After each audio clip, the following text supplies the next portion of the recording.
नमस्कार, आप देख रहे हैं हेडलाइन 360 टुडे और मैं हूं आपका होस्ट। आइए नजर डालते हैं आज की सबसे बड़ी खबरों पर।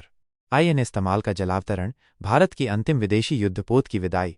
1 जुलाई 2025 को भारतीय नौसेना में आईएनएस तमाल को आधिकारिक रूप से शामिल कर लिया गया। यह रूस के यान्तार शिपयार्ड में निर्मित एक टुशिल क्लास स्टील्थ फ्रिगेट है, जो 2016 के भारत-रूस रक्षा समझौते के तहत बनाए गए 4 जहाज़ों की श्रृंखला का अंतिम युद्धपोत है। इस 3900 टन वजनी युद्धपोत में ब्राह्मोस सुपरसोनिक क्रूज मिसाइल, सतह से हवा में मार करने वाली मिसाइलें, टॉरपीडो, रडार और हाइड्रोसोनार सिस्टम जैसी अत्याधुनिक तकनीकें शामिल हैं। इसकी अधिकतम गति 30 नॉट से अधिक है।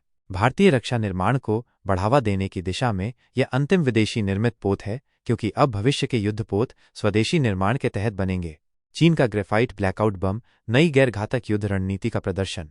चीन की सरकारी मीडिया सीसीटीवी ने हाल ही में एक ग्रेफाइट बम का एनिमेटेड डेमो जारी किया, जो दुश्मन के पावर ग्रिड को निष्क्रिय करने के लिए डिजाइन किया गया है।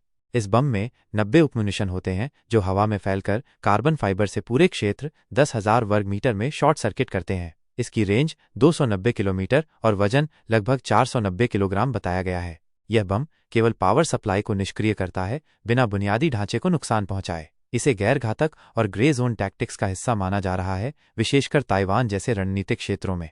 हिमाचल प्रदेश के मंडी में बादल फटा, बाढ़ और भूस्खलन से तबाही। मंडी जिले में सोमवार रात से 253.8 मिलीमीटर भारी वर्षा के बाद बादल फटने और फ्लैश फ्लड की घटनाएं हुई। अब तक 5 लोगों की मौत और 16 लोग लापता हैं।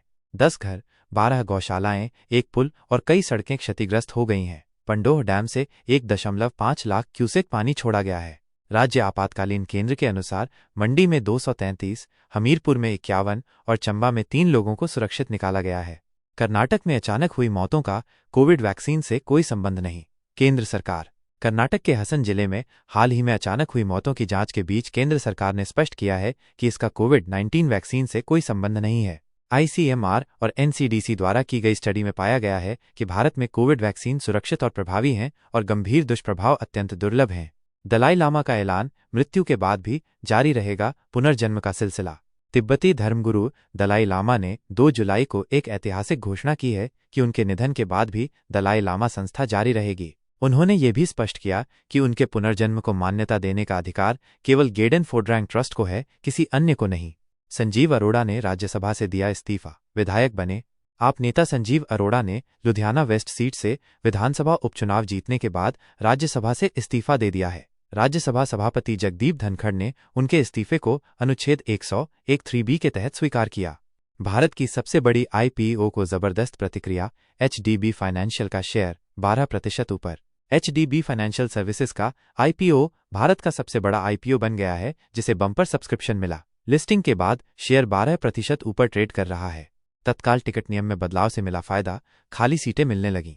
1 जुलाई से लागू तत्काल टिकट बुकिंग नियमों में बदलाव से यात्रियों को राहत मिली है। अब ई-आधार वेरिफिकेशन जरूरी हो गया है, जिससे केवल सत्यापित यूजर्स ही टिकट बुक कर सकते हैं।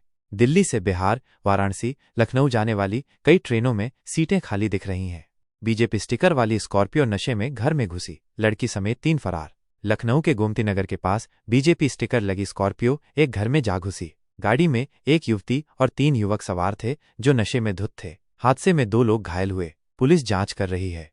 केदारनाथ जा रही इनोवा फ्लाईओवर से गिरी, 4 दोस्तों की मौत।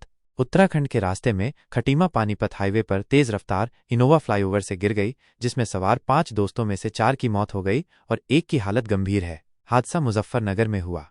तो ये थी आज की सबसे बड़ी खबरें हेडलाइन 360 टुडे पर। ऐसे ही देश दुनिया की ताज़ा अपडेट्स के लिए जुड़े रहिए हमारे साथ। चैनल को सब्सक्राइब जरूर करिए, ताकि हर नई वीडियो की नोटिफिकेशन आपको तुरंत मिलती रहे। मैं हूं आपका होस्ट। नमस्कार।